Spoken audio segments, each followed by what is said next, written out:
बिस्मिल्लाहिर्रहमानिर्रहीम। अस्सलाम वालेकुम नादरीन, आप यूट्यूब चैनल देख रहे हैं। मैं इमरान खान हूँ। नादरीन, ज़िमनी इंतखाबात नताइज आ गए और नताइज किस तरह के आए। एक तो जहाँ पे पाकिस्तान तहरीक इंसाफ ने बाइकआउट किया था वहाँ पे तो टर्नआउट ही नहीं था। पता नहीं किस तरह थोड़े बहुत वोट इन्होंने इकट्ठे किए, मस्जिदों में ऐलान कराते रहे, तो बहुत ही कम टर्नआउट था। वैसे भी ज़िमनी इंतखाबात में कोई ज़्यादा टर्नआउट होता नहीं है, ज़्यादा लोग उसमें दिलचस्पी लेते नहीं हैं। और इस तरह के ज़िमनी इंतखाबात जिसमें एक मकबूल पॉलिटिकल पार्टी जिसका बहुत बड़ा वोट बैंक है वो ये कहे जी हम इस पर नहीं आ रहे, तो वहाँ पे तो फिर बिल्कुल ही वोटर नहीं निकलता। PMLN की जो सियासी हकीकत है ये पंजाब में थी तो सही, अच्छी तगड़ी बड़ी पॉलिटिकल पार्टी थी पंजाब की, लेकिन काफ़ी कमज़ोर हो गई। एक दौर में ये पंजाब की पहले नंबर की पार्टी हुआ करती थी, लेकिन आज ये पंजाब की दूसरे नंबर की पॉलिटिकल पार्टी है और पहले नंबर पे पाकिस्तान तहरीक इंसाफ आ गई। आप जब भी कभी साफ और शफाफ इलेक्शन करवाएंगे, ये मैं नहीं, इमरान खान साहब के बदतरीन दुश्मन, हत्ता के जो PMLN के अपने लोग हैं जिनसे आप न्यूट्रली बात करें, ऑफ द रिकॉर्ड बात करें, वो भी मानते हैं कि जब भी कभी फ्री एंड फेयर इलेक्शन होगा आजकल के दौर में तो तहरीक इंसाफ पहले नंबर की जमात बनेगी, दूसरे नंबर पे जो है वो PMLN की जमात है। पीपल्स पार्टी आज भी तीसरे नंबर पे नहीं है, आज भी तीसरे नंबर पे तहरीक लब्बैक का वोटर मौजूद है पंजाब में, सिवाय जनूबी पंजाब की चंद सीटों को छोड़कर। इसके अलावा तहरीक लब्बैक जो है वो तीसरे नंबर की जमात है। चौथे नंबर पे पाकिस्तान पीपल्स पार्टी है पंजाब में, जबकि जमात इस्लामी और फजल रहमान साहब की पार्टी कहीं भी नहीं है। अब ये जो इंतखाबात हुए इसमें 2 सीटों पे पाकिस्तान तहरीक इंसाफ ने मुकाबला किया। एक लाहौर में मियां अजहर साहब की वफ़ात के बाद इलेक्शन उनके बेटे को लड़ना चाहिए था, लेकिन वो एक और उम्मीदवार को खड़ा किया गया और उसको बहुत सपोर्ट भी किया हमाद अजहर साहब ने। लेकिन वहाँ पे जिस किस्म का इलेक्शन था पूरे पाकिस्तान ने देखा मीडिया के ज़रिए से, और पाकिस्तान के सारे मीडिया ने वहाँ से रिपोर्ट किया, स्पेशली डिजिटल मीडिया ने। उन्होंने बताया कि बेड़े गर्क हो गया पूरे इलेक्शन का, ना इन्होंने किसी को कंपेन करने दी, ना कोई काम करने दिया। पुलिस ने, PMLN ने और इलेक्शन कमीशन ने मिलकर ये इलेक्शन लड़ा और खाली कैंप थे PMLN के और टर्नआउट भी बहुत थोड़ा था, लेकिन इसके बावजूद PMLN ने ये सीट जीती और जीती जिस तरीके से वो आप सब अच्छी तरह जानते हैं। अब हमाद अजहर साहब ने तो इल्ज़ामात का एक ढेर लगा दिया, उन्होंने कहा जी बिल्कुल वोट पड़े हैं PTI को। वैसे मैं बताऊं कि आवाम ने दिलचस्पी नहीं ली इलेक्शन में, चाहे वो पाकिस्तान तहरीक इंसाफ के ही लोग क्यों ना हो, लेकिन फिर भी पाकिस्तान तहरीक इंसाफ के कैंप्स के ऊपर गहमा गहमी थी। यहाँ बहुत सारी वीडियोस गर्दिश कर रही हैं जहाँ लोग पीछे पीछे फिर रहे हैं प्रिजाइडिंग ऑफिसर्स के कि यार हमें फॉर्म 45 तो हमें दे जाएं, तो यहाँ प्रिजाइडिंग ऑफिसर ने फॉर्म 45 ही नहीं दिए, और जिनको दिए उसके बाद वो इलेक्शन कमीशन ने बदल दिए। इस दफ़ा एक नया फार्मूला किया गया। एक तो जहाँ पे पाकिस्तान तहरीक इंसाफ नहीं थी वहाँ पे भी PMLN जो है वो बड़ी मेहनत कर करके उन्होंने सीटें निकाली, और ज़्यादातर सीटें जो हैं वो उन लीडर्स जो PMLN के लीडर्स हैं उनके भाइयों की, रिश्तेदारों की, बच्चों की, उनकी सीटें हैं। जैसे राणा सनाउल्लाह ने, तलाल चौधरी ने, बाकी बहुत सारे लोगों ने अपने अपने करीबी रिश्तेदारों को खड़ा किया और उनको इलेक्शन जितवाया, फिर बाद में ये जश्न भी मनाते रहे, हालांकि इनके मुकाबले में कोई नहीं था। PMLN की हालत तो ये होगी, बेचारे अकेले भी इलेक्शन लड़ते हैं तो डरते रहते हैं कि अवामी रद्द-ए-अमल ही ना आ जाए। पुलिस को इस्तेमाल करके, इलेक्शन कमीशन को इस्तेमाल करके उन हलकों में इन्होंने इलेक्शन जीते जहां पे पाकिस्तान तहरीक इंसाफ ने बाइकआउट किया। 2 जगह तहरीक इंसाफ ने मुकाबला किया। लाहौर का मैंने आपको बताया कि बहुत सारे सबूत सामने आ चुके हैं अब तक और बार बार आ रहे हैं, लेकिन हरीपुर में तो कमाल ही हो गया। हरीपुर में जो गवर्नमेंट है वो पाकिस्तान तहरीक इंसाफ की है वहाँ खैबर पख्तूनख्वा में, लेकिन इसके बावजूद वहाँ पे PMLN को ये सीट जितवा दी गई। हमने देखा खंदकें खोद दी, हमने देखा कि जो RO का दफ्तर है उसको मुकम्मल तौर पे सील कर दिया गया, बंद कर दिया गया। लगभग 95% फॉर्म 45 हासिल किए उमर अयूब की एहलिया के इलेक्शन में पाकिस्तान तहरीक इंसाफ के वर्कर्स ने, यानी 95% हासिल किए। और इनके मुताबिक जो उमर अयूब ने स्टेटमेंट जारी किया और जो हसनैन रफ़ीक साहब रिपोर्ट कर रहे थे, नया पाकिस्तान वाले और दीगर मीडिया भी वहाँ से ये रिपोर्ट कर रहा था, हत्ता कि बहुत देर तक जो पाकिस्तान का रवायती मीडिया है, इलेक्ट्रॉनिक मीडिया, TV चैनल्स, वो भी यही बताते रहे कि 25,000 की लीड से उमर अयूब की एहलिया आगे चल रही थी, जबकि जो PMLN का उम्मीदवार था बाबर वो पीछे चल रहा था। ये हर तरफ रिपोर्ट हो रहा था, लेकिन फिर अचानक से ये जो बर्तरी है ये तब्दील हो गई और PMLN का कैंडिडेट जो है वो मुकाबला जीत गया। अब ये बहुत सारे सबूत हैं, मिसाल के तौर पे यहाँ पे आप ये एक और सबूत देखिए, ये ढेर लगा हुआ है, दर्जनों के करीब है। यानी ये एक फॉर्म 45 है हतार पुलिस पोलिंग स्टेशन का। अब इसमें अगर आप देखें कि उमर अयूब के जो शहनाज उमर अयूब जो उनकी एहलियाँ हैं उनके 453 वोट हैं और इसके बदले में बाबर नवाज के 132 वोट हैं, तो आप अंदाज़ा लगा लें कि कुछ 350 वोटों का फ़र्क है, इतने ज़्यादा वोट उन्होंने लिए हैं। लेकिन जब आप जाते हैं और देखते हैं जाके ये इलेक्शन कमीशन का रिजल्ट, अब ये फॉर्म 45 कुछ और कह रहा है, लेकिन जब आप इलेक्शन कमीशन के ऊपर जाके फॉर्म 45 देखते हैं तो वहां पे बिल्कुल उल्टा रिजल्ट है और उस रिजल्ट में पीएमएलएन के कैंडिडेट को आगे ले गए। तो इस तरह से 2 नंबरी करके पीएमएलएन को ये सीट दिलवाई गई है। हैरतअंगेज तौर पे बहुत सारे कारकुन इकट्ठे तो हो गए थे और वो आरओ दफ्तर को घेर रहे थे, लेकिन फिर हमने देखा कि वहां से उमर अयूब और बाकी लोग निकल गए। उमर अयूब ने एक स्टेटमेंट भी जारी किया, ये अपोजिशन लीडर थे पाकिस्तान तहरीक-ए-इंसाफ के कौमी असम्बली में, फिर इन्हें 9 मई के केस में नाअहल किया गया तो अब इनकी सीट के ऊपर ये इलेक्शन हो रहा था।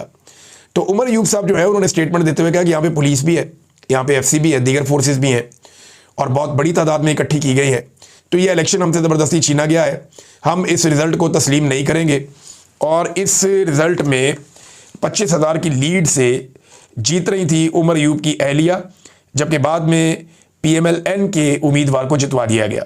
जो लाहौर वाली सीट है वहाँ पे पूरे लाहौर से और आसपास से कारकुन इकट्ठे करके एकदम रोला डाल दिया गया शाम के वक्त, जनाब हम जीत गए, हम जीत गए, हम जीत गए, और फिर उसके मुताबिक जो है वो इलेक्शन कमीशन ने रिजल्ट भी जारी कर दिया।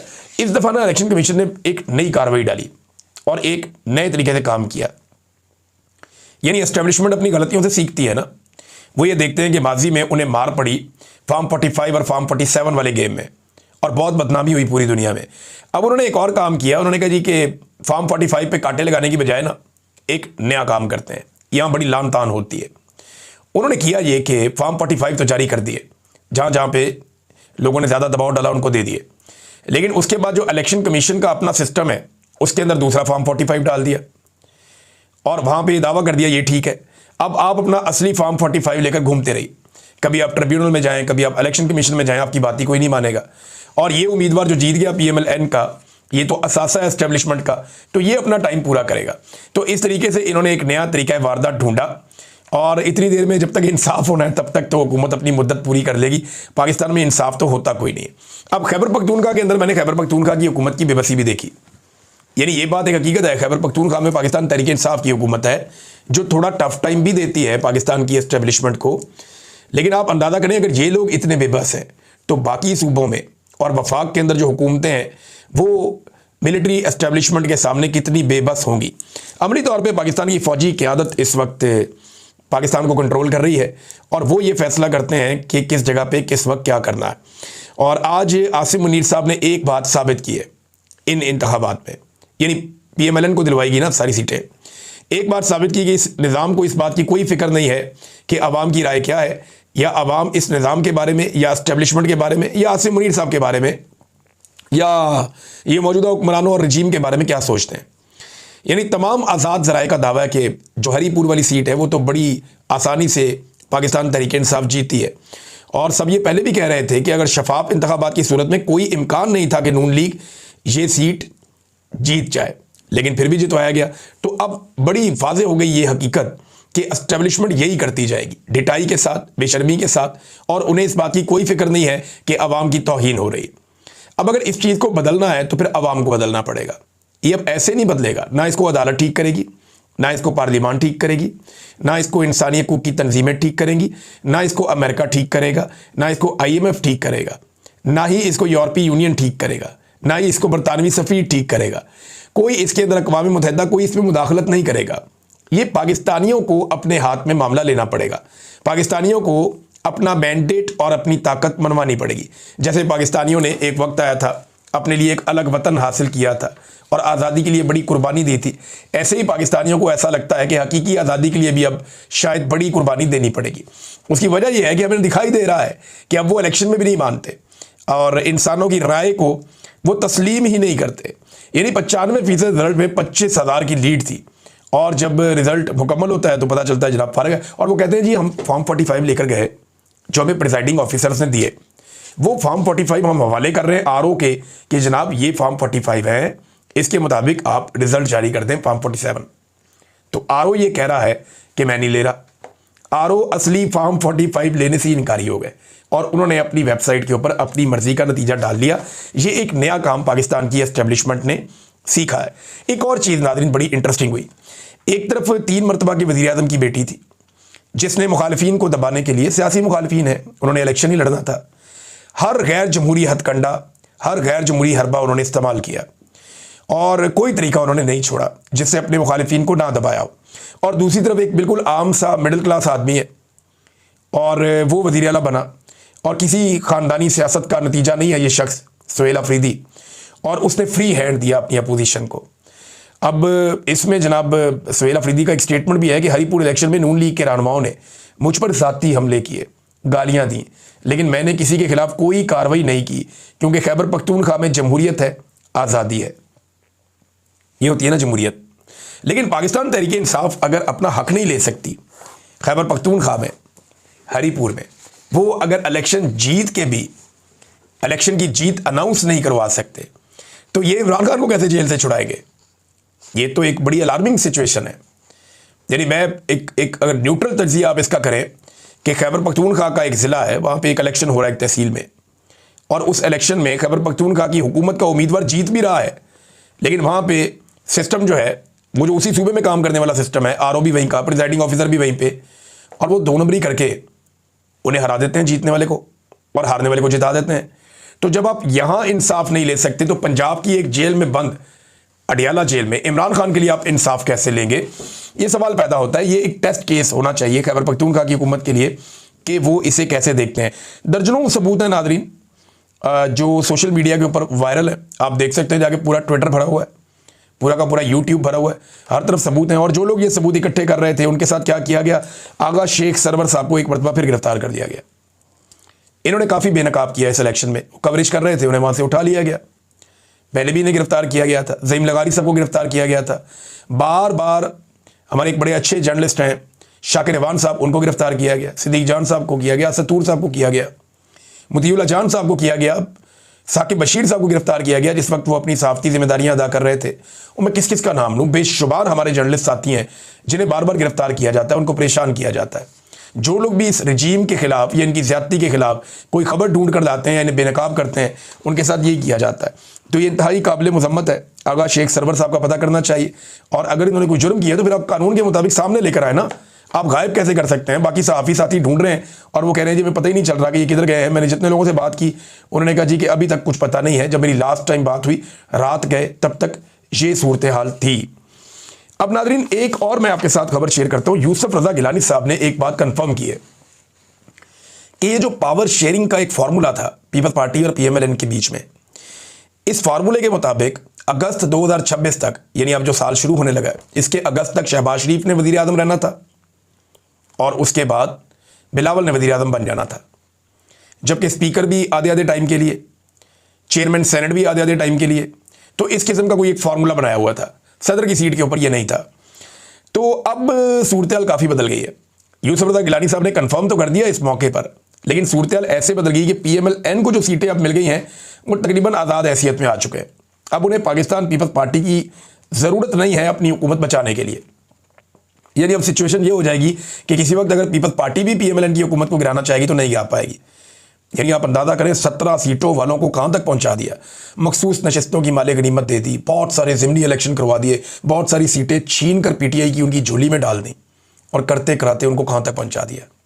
ये नादरीन पाकिस्तान की मिलिट्री एस्टेब्लिशमेंट ने पाकिस्तानियों के साथ ज़्यादती की है, और ये जुल्म जो है वो तारीख के अंदर लिखा जाएगा। ये वक्त तो गुजर जाएगा लेकिन ये चीज़ें लोगों को याद रहेंगी। राजा परवेज़ अशरफ साहब ने नादरीन एक दावा किया है, दावा मैं आपके सामने रखता हूँ। वो ये कह रहे हैं कि जब सदर मुमलिकत आसिफ अली जरदारी साहब का टेन्योर पूरा हो जाएगा ना तो उनका इस्तिस्ना ख़त्म हो जाएगा। देखें ये वाला इस्तिस्ना तो सदर को हमेशा से था, तो फिर आईनी तरमीम की ज़रूरत क्या थी? सुप्रीम कमांडर फोर्सेस के तो सदर पाकिस्तान है ना आसिफ अली जरदारी। अब बेशक फॉर्म 47 है लेकिन सदर तो है ना इस वक्त। तो ये वाला इस्तिस्ना तो सदर को हमेशा से था कि जब तक वो सीट पे रहेगा तब तक उसे इस्तिस्ना इम्यूनिटी है, उसके ऊपर कोई केस बन नहीं सकता, कोई अदालत बुला नहीं सकती। ये जो ताहयात वाला मामला, इसके ऊपर तनकीद हो रही थी, लेकिन यहां पे राजा परवेज़ अशरफ साहब इससे मुकर गए। तो फिर क्या फील्ड मार्शल अकेले बेनिफिशरी हैं इस मामले के? क्योंकि उनका ओहदा भी ताहयात है और जब तक वो फील्ड मार्शल के ओहदे पर हैं तब तक उनके साथ ये इस्तिस्ना चलेगा। और फील्ड मार्शल के ओहदे से हटाने के लिए कम से कम 2/3 अक्सरियत चाहिए होगी, और अगर 2/3 अक्सरियत आपके पास नहीं भी है, आप उनको हटाना चाहते हैं, तो जैसे सदर को मुआखजा करके या इम्पीचमेंट करके हटाया जाता है, वो तरीका है जिससे हटाया जाए। तो नाज़रीन राजा परवेज़ अशरफ साहब का भी स्टेटमेंट आपके सामने रखा। एक और चीज़ आजकल बहुत डिस्कस हो रही है, चीज़ ये डिस्कस हो रही है कि खैबर पख्तूनख्वा में बहुत इल्ज़ाम लगाया जाता है कि बहुत सारी ऐसी फैक्ट्रियाँ हैं जहाँ पे नशा तैयार होता है, मंशियात का कारोबार होता है। ये आज से तो नहीं हो रहा, बलूचिस्तान में बहुत बड़े पैमाने पे होता है, खैबर पख्तूनख्वा के कबायली इलाकों में भी होता है। ये हकीकत है, इससे कोई भाग नहीं सकता। पहले ये सारा नशा जो है ये उगाया जाता था, तैयार किया जाता था अफ़गानिस्तान में। अफ़गानिस्तान में इसकी फैक्ट्रियाँ थीं और बिल्कुल पाकिस्तान और अफ़गानिस्तान के बॉर्डर के साथ साथ कुछ फैक्ट्रियाँ मुश्तरका तौर पर लगी हुई थीं और यहाँ पे दिन रात काम किया जाता था और पूरी दुनिया को नशा यहाँ से सप्लाई होता था और बहुत पैसा एजेंसियों ने बनाया। जो CIA वगैरह भी यहाँ पे मौजूद रहे, जो अफ़गानिस्तान के लोग थे उन्होंने भी बहुत पैसा बनाया, बड़े जराइम पेशा लोगों ने बहुत पैसा बनाया। आज बलूचिस्तान में ये धंधा बहुत उरूज पे है, खैबर पख्तूनख्वा में भी है, लेकिन खैबर पख्तूनख्वा पे उंगली उठाई जाती है, बलूचिस्तान के बारे में कोई बात नहीं करता, इसलिए कि वहाँ पे मौजूदा रजीम की मर्ज़ी की हुकूमत बनी हुई है। और ये मंशियात जो है वो स्मगल कैसे होती है, किसकी मदद से होती है, ये सारी दुनिया जानती है। इन मंशियात के खेतों को कौन प्रोटेक्ट करता है, सब जानते हैं। यहाँ से कंटेनरों में भर के मंशियात जब ले जाई जाती है तो नाकों के ऊपर इनको क्यों नहीं रोका जाता, ये भी एक बड़ा सवाल है और हम सब इसका जवाब जानते हैं। तो मामला ये है कि अब मंशियात का कारोबार पाकिस्तान में बढ़ा क्यों है, बड़ा सवाल तो ये है ना। तो ये बड़ा इसलिए है कि जब पहले भी तालिबान रजीम आया था अफ़गानिस्तान में मुल्ला उमर के दौर में, तो उन्होंने वहाँ पे तमाम जितने भी मंशियात के खेत थे पोस्ट के, उन सबको ज़ाया कर दिया था और उन्होंने ज़ीरो कर दिया था मंशियात की पैदावार को अफ़गानिस्तान में। उसके नतीजे में एक मंशियात की बड़ी शॉर्टेज हो गई थी दुनिया में और उसकी प्राइस बहुत बढ़ गई थी। इस मरतबा जब दोबारा तालिबान रजीम आया अफ़गानिस्तान में, आपको पसंद हो या ना हो, लेकिन हकीकत यह है कि उनके कंट्रोल में अफ़गानिस्तान, तो उन्होंने एक मरतबा फिर अपनी वही वाली पॉलिसी लगा दी। अब डिमांड तो ख़त्म नहीं हुई मंशियात की, तो फौरी तौर पे जो अफ़गानिस्तान के कई लोग हैं उन्होंने पाकिस्तान के मकामी कबायलियों के साथ मिलकर बलूचिस्तान में और कुछ खैबर पख्तूनख्वा के इलाकों में पोस्ट को काश्त करना शुरू कर दिया और यहाँ पे मंशियात का काम शुरू हो गया। चरस का, पोस्ट का, दीगर और आइस वगैरह का, ये सब वहाँ काम धंधा चलता है। मैंने इसके ऊपर बाकायदा वीडियोज़ बनाई हुई हैं, अभी मैं दिखा इसलिए नहीं सकता कि मैं किन किन इलाकों में गया, मैं वो शेयर नहीं करना चाहता, जगह नहीं बताना चाहता। वक्त आएगा बहुत सारे हक़ाइक़ मैं सामने रखूँगा, लेकिन ये सब कुछ इसलिए हो रहा है कि अफ़गानिस्तान में ये बंद हो गया और पाकिस्तान में ये जो हो रहा है, ये पाकिस्तान की एस्टेब्लिशमेंट इससे बेखबर नहीं है। वो जानते हैं क्या हो रहा है, कितना हो रहा है, कौन कौन कर रहा है और किस किस को हिस्सा जा रहा है, वो जानते हैं। ये एक हकीकत है, लेकिन इसमें आप सिर्फ एक सूबाई हुकूमत को कसूरवार ठहराएं, ये एक ज़्यादती है जो PMLN के लोग या ये सारे मिलकर करते हैं, क्योंकि ज़्यादा ये कारोबार धंधा बलूचिस्तान में हो रहा है। इसकी फैक्ट्रियाँ भी ज़्यादातर बलूचिस्तान के कुछ इलाकों में हैं। अब तक के लिए इतना ही, अपना ख्याल रखिएगा, अपने चैनल का भी। अल्लाह हाफ़िज़।